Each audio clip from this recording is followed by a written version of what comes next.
सबसे बड़े चीन के दलाल नरेंद्र मोदी हो गए, क्योंकि 10 किलोमीटर बिना युद्ध के जमीन 10 किलोमीटर और 20 सैनिकों को हमारे शहादत करवा दिया नरेंद्र मोदी ने।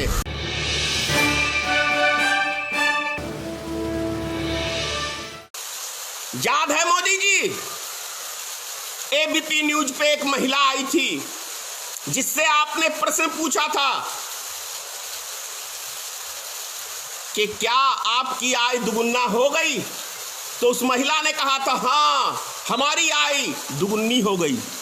अगले दिन प्रसून वाजपेयी जी उस टाइम में थे एंकर एबीपी न्यूज के, उन्होंने भेज दिया एक पत्रकार को कि जाके उस महिला का इंटरव्यू लेके आइए, क्या सही में उसकी आय दुगुनी हुई।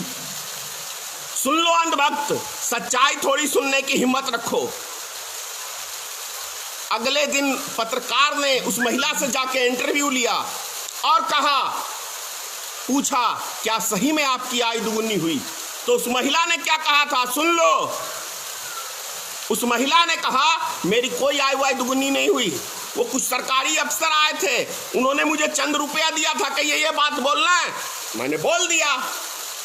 फिर क्या था, ये सच्चाई दिखाने का परिणाम प्रसून वाजपेयी जी को मिला कि उनको अगले ही दिन एबीपी न्यूज से साइड कर दिया गया। पता है तो सच कितना कड़वा लगता है मोदी सरकार को। सच सुनने का सामर्थ्य नहीं, चले हैं झूठ की ढोल पीटने। और वैसे भी ढोलकिये बहुत अच्छे हैं नरेंद्र मोदी, ढोल खूब पीटते हैं, दब नाचने का भी बड़ा शौक है। इससे प्रधानमंत्री से अच्छा होता कि आप जाके फिल्मी एक्टर बड़े सूट करते हैं, आपको एक्टिंग करने का बहुत शौक है और भारत की जनता एक्टिंग पे बड़ी खुश भी होती है। प्रधानमंत्री की गरिमा गिराने के बजाय आप जाके यदि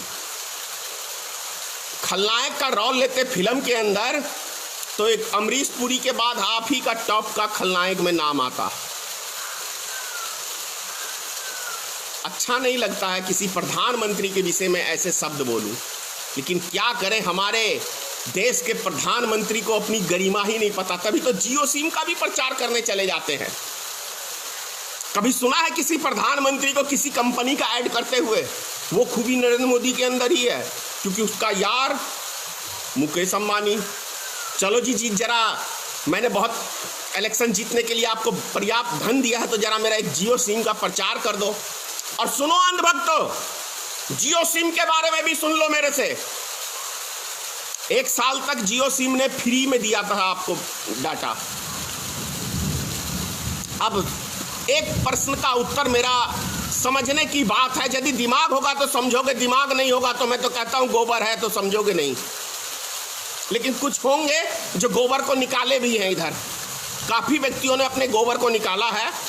अच्छी बात को समझना चाहिए।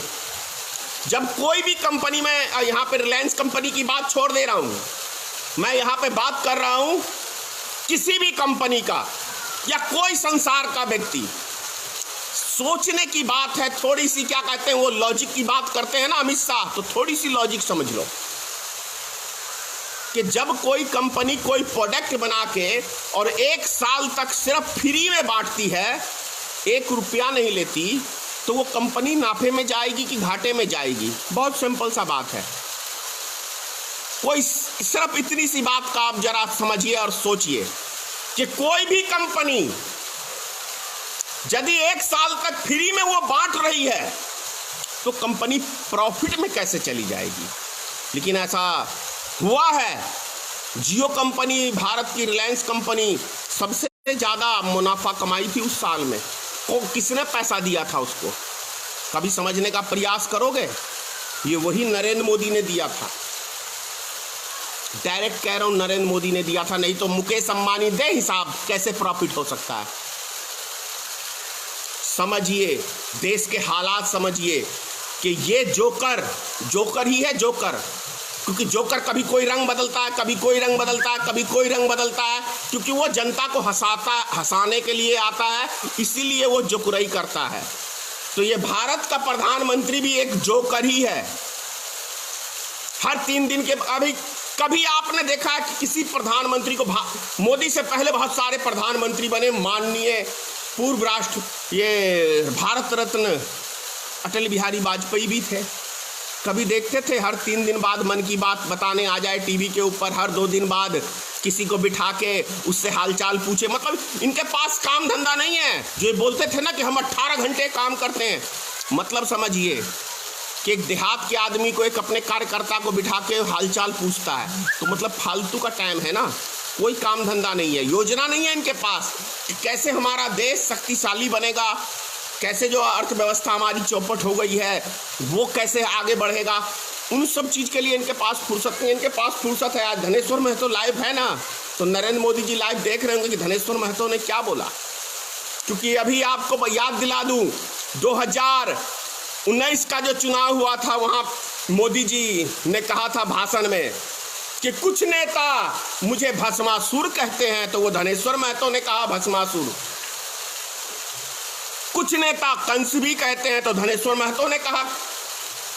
तो ये सब सुनने के लिए मोदी के पास टाइम है, ये सब सुनने के लिए मैं लाइव हूं अभी। लेकिन कौन क्या कमेंट्स कर रहा है, मेरे पास फुर्सत नहीं है भैया आपकी कमेंट्स देखने के लिए। कभी कभी देख लेता हूं, देखता हूं अंधे भक्त अच्छी अच्छी गालियां देते हैं।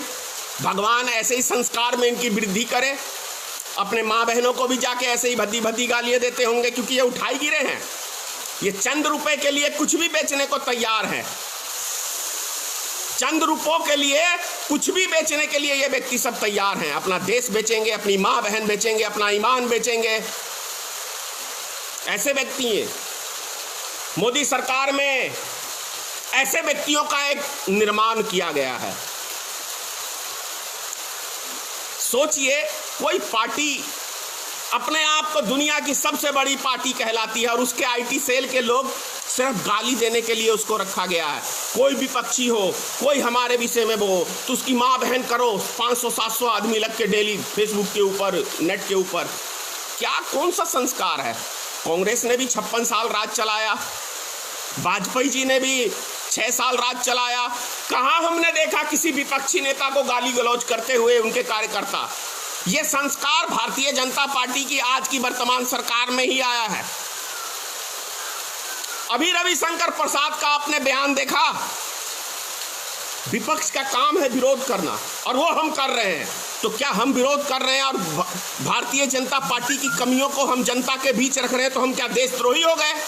हम क्या पाकिस्तानी हो गए?